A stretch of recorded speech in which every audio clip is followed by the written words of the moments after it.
अनेक बड़े ट्रांसफॉर्मेशन देखे हैं। हमारी सैनिटेशन ड्राइव हो, गर्ल एजुकेशन को बढ़ाने का अभियान हो, डिजिटल लिटरेसी हो, इनकी सफलता पीपल्स पार्टिसिपेशन से ही सुनिश्चित हुई है। साथियों, सोशल और फाइनेंशियल इंक्लूजन हमारी सरकार की प्राथमिकता रही है। हमने 50 करोड़ से ज्यादा ऐसे लोगों को बैंकिंग से जोड़ा जिनके पास बैंक अकाउंट नहीं था। हमने उनको जागरूक करने के लिए बड़ा अभियान चलाया। आज इसी का परिणाम है कि आज हम फिनटेक में, डिजिटल पेमेंट्स में बहुत आगे निकल गए हैं। हमने विमेन लेड डेवलपमेंट को बढ़ावा दिया है। हम भारतीय महिलाओं का आर्थिक, सामाजिक और राजनीतिक सशक्तिकरण कर रहे हैं। कानून बनाकर हमने भारत की महिलाओं को पार्लियामेंट में रिजर्वेशन भी दिया है। हम आज भारत के युवाओं के लिए नए अवसर बना रहे हैं, उसके स्किल डेवलपमेंट पर फोकस कर रहे हैं। बहुत कम समय में ही भारत दुनिया का तीसरा सबसे बड़ा स्टार्टअप इकोसिस्टम यानी स्टार्टअप इकोसिस्टम का इतना बड़ा जंप आज हम तीसरे नंबर पर पहुंच गए हैं। साथियों, सबका साथ, सबका विकास के मंत्र पर चलते हुए हम लास्ट माइल डिलीवरी और सैचुरेशन के अप्रोच पर बल दे रहे हैं। सैचुरेशन की अप्रोच यानी सरकार की योजनाओं के लाभ से कोई भी लाभार्थी छूटे नहीं, सरकार खुद उस तक पहुंचे। गवर्नेंस के इस मॉडल में भेदभाव और भ्रष्टाचार दोनों की ही गुंजाइश समाप्त हो जाती है।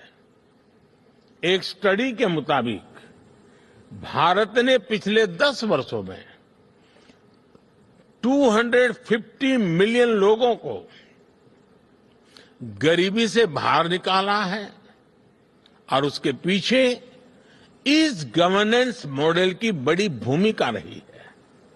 साथियों, जब सरकारें पारदर्शिता को प्राथमिकता देती हैं तो उसके नतीजे भी मिलते हैं और भारत इसका भी एक उदाहरण है।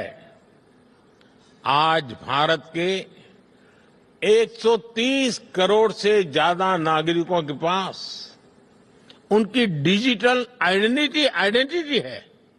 लोगों की ये डिजिटल आइडेंटिटी, उनके बैंक्स, उनके मोबाइल सब इंटरकनेक्टेड है।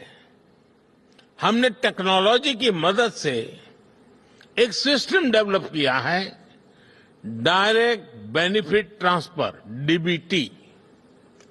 इस सिस्टम की मदद से हमने बीते 10 साल में $400 बिलियन से ज्यादा लोगों के बैंक खातों में सीधे ट्रांसफर किए हैं। ऐसा करके हमने करप्शन की बहुत बड़ी गुंजाइश को जड़ से ही समाप्त कर दिया है। हमने देश के $33 बिलियन से ज्यादा गलत हाथों में जाने से भी बचाया है। फ्रेंड्स, जहां तक क्लाइमेट चेंज की बात है तो इससे डील करने के लिए भी भारत की एक अपनी अप्रोच रही है। भारत आज सोलर, विंड, हाइड्रो के साथ साथ बायोफ्यूल्स, ग्रीन हाइड्रोजन पर भी काम कर रहा है।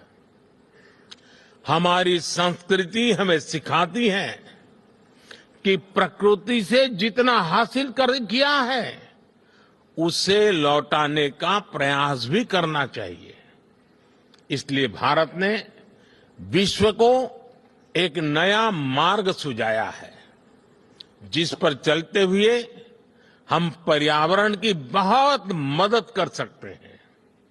ये मार्ग है मिशन लाइफ, यानी लाइफस्टाइल फॉर एनवायरनमेंट का। ये मिशन प्रो प्लेनेट पीपल का रास्ता दिखाता है। हम कार्बन क्रेडिट की अप्रोच को भी काफी समय से देख रहे हैं। अब इससे आगे बढ़कर हमें ग्रीन क्रेडिट के बारे में सोचना चाहिए। इसकी चर्चा मैंने यहां दुबई में ही COP28 के दौरान बहुत विस्तार से की थी।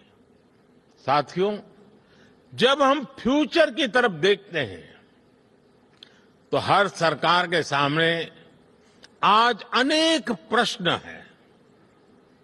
हम अपनी नेशनल सॉवरेनिटी और इंटरनेशनल इंटरडिपेंडेंस में बैलेंस कैसे बनाएं? अपने नेशनल इंटरेस्ट के लिए काम करते हुए इंटरनेशनल रूल ऑफ लॉ के प्रति अपनी कमिटमेंट पर कायम कैसे रहे? नेशनल प्रोग्रेस का विस्तार करते हुए हम ग्लोबल गुड के लिए ज्यादा से ज्यादा कंट्रीब्यूट कैसे करें? हम अपने कल्चर और ट्रेडिशन से विजडम लेते हुए भी यूनिवर्सल वैल्यूज को समृद्ध कैसे करें? हम डिजिटल टेक्नोलॉजी का लाभ लेते हुए उसके नकारात्मक उन प्रभावों से समाज को कैसे बचाएं? हम वैश्विक शांति के लिए प्रयास करते हुए आतंकवाद के खिलाफ कैसे मिलकर काम करें? आज जब हम अपने देश को ट्रांसफॉर्म कर रहे हैं तो क्या ग्लोबल गवर्नेंस इंस्टीट्यूशंस में भी रिफॉर्म नहीं होना चाहिए? ऐसे अनेक सवाल हमारे सामने है। इन सारे सवालों को ध्यान में रखते हुए ही हमें अपनी सरकारों को दिशा देनी है, फ्यूचर प्लानिंग करनी है। हमें मिलकर कोहेसिव, कोऑपरेटिव और कोलैबोरेटिव वर्ल्ड की वैल्यूज को प्रमोट करना होगा। हमें डेवलपिंग वर्ल्ड के कंसर्न्स और ग्लोबल डिसीजन मेकिंग में ग्लोबल साउथ की भागीदारी को प्रमोट करना होगा। हमें ग्लोबल साउथ की आवाज सुननी होगी, उनकी प्राथमिकताओं को सामने लाना होगा। हमें जरूरतमंद देशों के साथ अपने रिसोर्सेस और अपनी कैपेबिलिटीज को शेयर करना होगा। हमें एआई, आर्टिफिशियल इंटेलिजेंस और क्रिप्टो करेंसी, साइबर क्राइम ऐसे पैदा हो रही चुनौतियों के लिए ग्लोबल प्रोटोकॉल बनाने होंगे। हमें अपनी नेशनल सॉवरेनिटी को प्राथमिकता देते हुए इंटरनेशनल लॉ की मर्यादा भी रखनी होगी। इन्हीं भावनाओं पर चलते हुए हम न केवल सरकारों के सामने उपस्थित चुनौतियों का समाधान करेंगे, बल्कि विश्व बंधुत्व को भी मजबूती देंगे। एक विश्व बंधु के रूप में भारत इसी सोच के साथ आगे बढ़ रहा है। अपनी G20 प्रेसिडेंसी के दौरान भी हमने इसी भावना को आगे बढ़ाया। हम one earth, one family, one future, इसी भाव से चले।